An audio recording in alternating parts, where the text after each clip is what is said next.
कांग्रेस ने लुटाया अपने आप को, इन्होंने देश को लुटाया, इन्होंने देश की जनता को लूटा। ये सरकार एक फेल सरकार है, निकम्मी सरकार है, जिसके पास कोई पॉलिसी प्रोग्राम नहीं है। अगर है इनके पास तो एक चीज़ है, वो है सिर्फ बेवकूफ़ बनाना, लोगों को गुमराह करना। कांग्रेस ने करप्शन नहीं की, करप्शन की है तो भारतीय जनता पार्टी ने की है, देश को लूटा है तो भारतीय जनता पार्टी ने। जम्मू कश्मीर को एक एक्सपेरिमेंट लैब बना के रख दिया हुआ है, हर एक चीज़ के ऊपर ये एक्सपेरिमेंट कर रहे हैं जम्मू कश्मीर पे। माननीय प्रधानमंत्री जी ने बड़े अलग अंदाज में ये बात कही थी कि आपको नसीब वाला चाहिए या बदनसीब चाहिए।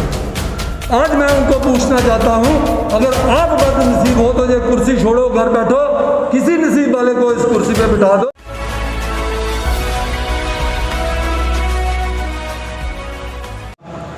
आज का जो हमारा यहाँ प्रेस कॉन्फ्रेंस का जो आपको बुलाने का, जो आपसे शेयर करने का है, हमने जो चेयरमैन डिलिमिटेशन कमीशन जो आज यूटी जम्मू कश्मीर में डिलिमिटेशन का कमीशन बना हुआ है, उसके ऊपर जो कल डिस्ट्रिक्ट रियासी की तरफ से जो कांग्रेस ने अपनी तरफ से मेमोरेंडम दिया है, उसके बारे में हम आपके साथ शेयर करेंगे। जो हमारे डिस्ट्रिक्ट के जितने भी लोग हैं, सबको ये जानकारी रहे कि कांग्रेस का क्या स्टैंड रहा, कांग्रेस ने क्या लिख के दिया है। हम ये कागज़ भी आपको, उसकी जो मेमोरेंडम की कापी है, ये भी हम आपके साथ शेयर करेंगे। MLC श्री जुगल किशोर जी ने मीडिया से मिलकर ये भी कहा था कि भाई जो लोग इस तरह की र्यूमर्स डाल रहे हैं, इससे न्यूसेंस पैदा होती है, और जो लोग बिना किसी ऑथेंटिक बात के अगर कोई बात करता है, तो उन्होंने डिप्टी कमिश्नर रियासी को मीडिया के माध्यम से ये भी कहा उन्होंने कि जो इस तरह के र्यूमर्स बिना किसी ऑथेंटिक रिकॉर्ड के अगर कोई बात करता है, उनके खिलाफ तो कार्रवाई की जानी चाहिए। ने अलाउ किया डेलीगेशन को, वो हर एक ग्रुप को 5 आदमी से ज़्यादा अलाउ नहीं किए, उन्होंने 5 आदमी अलाउ किए, जिसमें हम 5 आदमी थे। डेलीगेशन को हेड कर रहे थे हमारे जुगल किशोर शर्मा जी, और दूसरा मैं था उनके साथ में, और तीसरे थे शेख एयाज हुसैन एडवोकेट जी, और मोहम्मद असराइल माहौर से DDC मेंबर, और जशपाल वर्मा जी रियासी से। जी हम कांग्रेस पार्टी की तरफ से इस डेलीगेशन में हम शामिल थे। जो हमारी एग्जिस्टिंग जियोग्राफिकली और जो एग्जिस्टिंग कॉन्स्टिट्यूएंसीज हैं, इनको डिस्टर्ब नहीं किया जाना चाहिए। ये कांग्रेस का पहला इशू है। हमारे रियासी डिस्ट्रिक्ट के लोग हैं, उनको किसी भी किस्म की इसमें प्रॉब्लम हो, या लोग कहीं पे भी किसी भी इलाके के कोई परेशान हो, उससे बचना चाहिए कमीशन। हमारी ये डिमांड है कि हम एग्जिस्टिंग सेटअप को नहीं बदलना चाहते हैं, लेकिन अगर फिर भी कमीशन के पास ऐसा है कि भाई कुछ करना ही है और इसमें कोई ऑल्ट्रेशन करनी है, हमने प्रपोज किया है कि कटरा, वैष्णो देवी, मुंगरी, बमाद जो है, इसको मिला के एक कॉन्स्टिट्यूएंसी, अगर चौथी कॉन्स्टिट्यूएंसी बनानी है, बना सकते हैं, क्योंकि ये एक लोकसभा की एक सेट बना हुआ है। रिजर्वेशन का सिस्टम है, जिस तरीके से भी आता है अकॉर्डिंग टू पॉपुलेशन, जहाँ भी रिजर्वेशन की बनती है वहाँ पर रिजर्वेशन उस हिसाब से दी जाए। टीम ने और पर्टिकुलरली जुगल जी ने अपनी बात को एक्सप्रेस किया है, बताया है, तो कमीशन के अंदर इस बात को ठीक से कंसीडर करने की हम उम्मीद कर सकते हैं। हम चाहते हैं कि पूरे डिस्ट्रिक्ट के लोगों के सेंटीमेंट्स की कदर की जानी चाहिए, हर एक शहरी का ध्यान रखा जाना चाहिए। ये हमारी उसमें सबमिशन है। अगर बाकी डिस्ट्रिक्ट के अंदर कोई 4 रुपये फुट मिल रहा है, तो हमारे डिस्ट्रिक्ट में 11 रुपये फुट मिलना ये कोई वाजिब बात नहीं है। तो आपका सवाल बड़ा अच्छा था, तो मैं DC साहब को आपके माध्यम से ये कहना चाहता हूँ कि इस जवाब को उनके साथ बैठ के और इसको जल्दी से जल्दी फाइनल करना चाहिए। आपने एक हफ्ते के लिए जब बोला है तो हफ्ता बहुत टाइम होता है, हफ्ते के अंदर आप इसको कंपैरिजन चार्ट बना के और उनके साथ बैठ करके इसको फाइनल कर देना चाहिए। हमारे गुलाम नबी आज़ाद साहब ने भी ये बोला है, उन्होंने भी बोला कि डिलिमिटेशन तो आप कीजिए, इलेक्शन भी कीजिए, लेकिन एक तो स्टेट हुड दे दीजिए और स्टेट हुड देने के बाद आप कराएंगे तो ज़्यादा अच्छा है। चीज़ें जो हैं दिन ब दिन बढ़ती जा रही हैं। पेट्रोल ने तो आज हद ही पार कर दी। हम सुन रहे थे मीडिया में कि किसी स्टेट में 100 पार हो गया, आज तो हमारी रियासी में भी 100 पार हो गया। जितना मर्जी चलाओ, जितना मर्जी बोलो, ये सरकार गूंगी बहरी है। और मैं तो कहता हूँ, मैं पहले भी कहता आया हूँ, सरकार नाम की कोई चीज़ ही नहीं है। सरकार एकदम विफल है और सरकार जो है कुछ अमीर घरानों के इर्द गिर्द घूम रही है और उनका ही लाभ हो रहा है। आम जनता को ऐसे पीसा जा रहा है जैसे मतलब कीड़े मकोड़े हों आम जनता, सरकार उनके ऊपर कोई ध्यान नहीं दे रही है। आज आप सरसों का तेल ले लो, वो भी 200 के पार है। आप आज हल्दी ले लो, मिर्च ले लो, दालें ले लो, नमक ले लो, कोई भी चीज़ ले लो, आप सारी की सारी चीज़ें पार हैं। यार 15-16 में पेट्रोल का कोई 2 रुपये लीटर कम हुआ था। माननीय प्रधानमंत्री जी ने बड़े अलग अंदाज में ये बात कही थी कि आपको नसीब वाला चाहिए या बदनसीब चाहिए।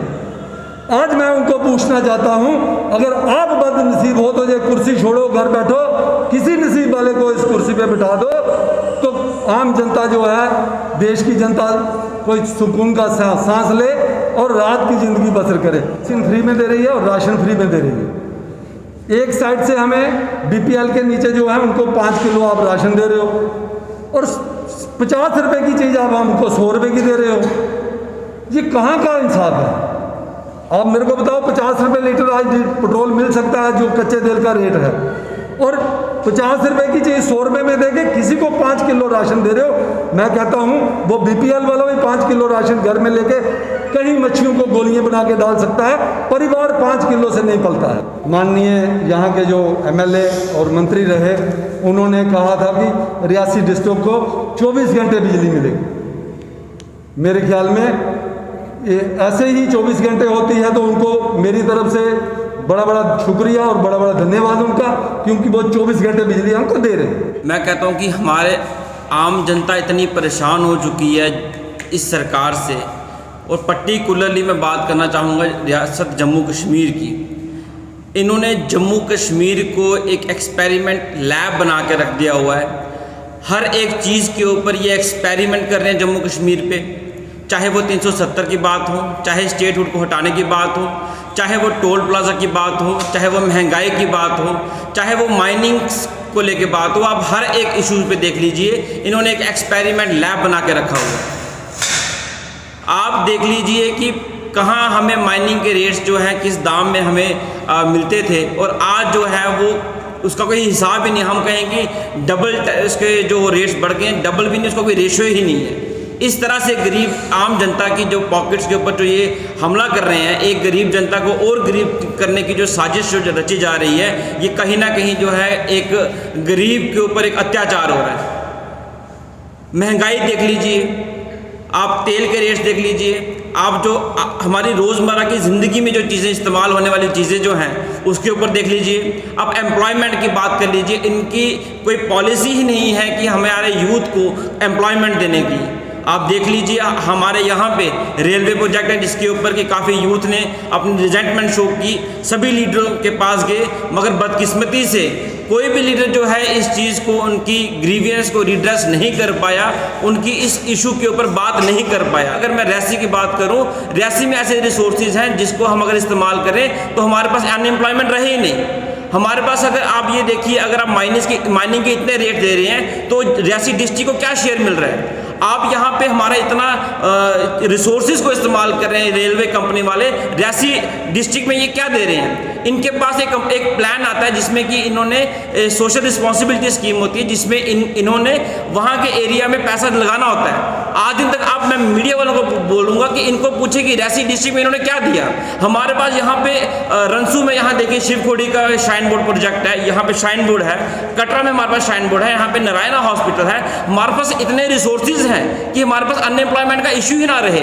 मगर बदकिस्मती से मैं कहता हूँ कि ये अनएम्प्लॉयमेंट के इशू पे किसी भी लीडर ने आज दिन तक हमारे यूथ के बारे में एक छोटी सी बात नहीं की।